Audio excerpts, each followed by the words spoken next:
सूरज देव की। आज पड़ाका फोड़न जाई जम के अरवा घाट डीजे कंचन राज आज पड़ाका फोड़न जाई वैशाली जम के अरवा घाट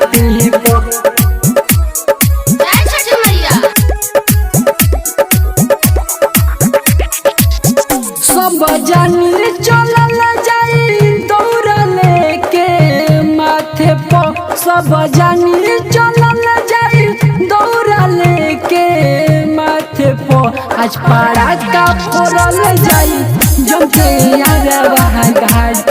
पर आज पड़ाका फोड़ल जाई जम के अरवा घाट पर सब जानी चलल जाई लेके दौड़ा माथे पर सब जानी चलल जाई लेके दौड़ा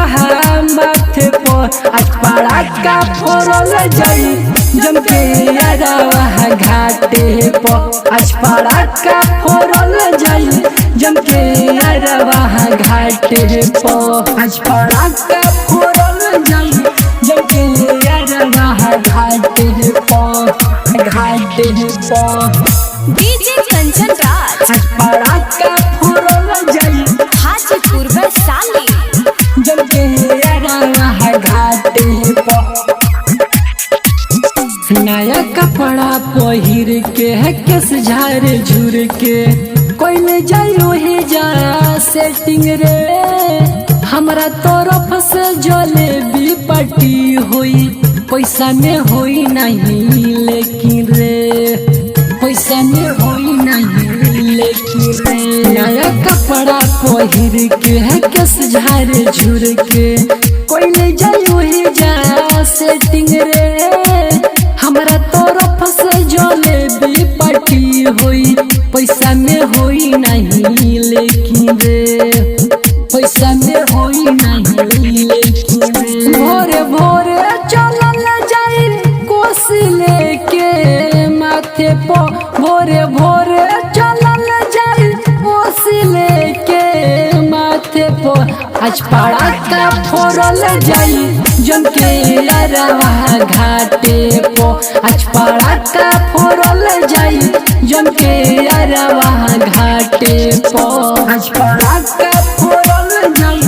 जम के अरवा घाट पर डीजे कंचन राज आज पड़ाका फोड़ल जाई हाजीपुर वैशाली जम के अरवा घाट पर डीजे बजा के कोमर हिला के कोई जाई खूबे मजा रे सुने अंकितवा फेल नानू मरबे करते पहिले वादा रे करते पहिले वादा रे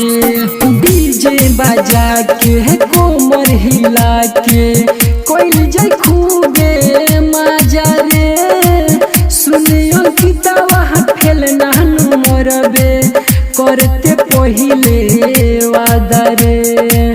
करते पहिले वादा रे सवेरे और गद्दी होल जाई मम्मी के संगे किनारा पर सवेरे और गद्दी होल जाई मम्मी के संगे किनारा पर आज पड़ाका फोड़ल जाई जम के अरवा घाट